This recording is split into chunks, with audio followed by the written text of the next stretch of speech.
not.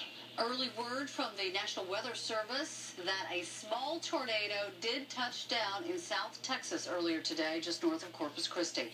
And that is where we find our Matt Rivers. He has been covering the story all afternoon long. Matt, what's it looking like down there now?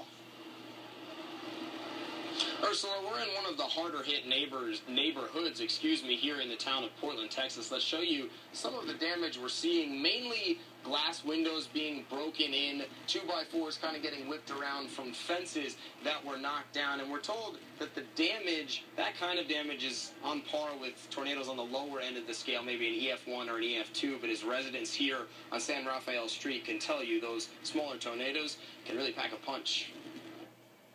See that trailer? Pretty obvious that's not where it's supposed to be.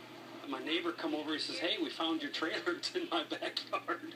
It was parked in his driveway, but this morning's tornado threw it over his house, setting it down here. Inside, Rick and his family heard it all happen.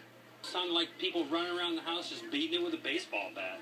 Around the neighborhood, more damage from high winds. Windows shattered, 2x4s in roofs, 2x4s in walls. So here behind all of these homes, there used to be a fence dividing each property from the next, but clearly whatever storm touched down here this morning took out all of those fences, scattering wood all over the neighborhood. But the cleanup is already underway, starting with a group effort to turn a trailer right side up. A good start to what will likely be a long road ahead.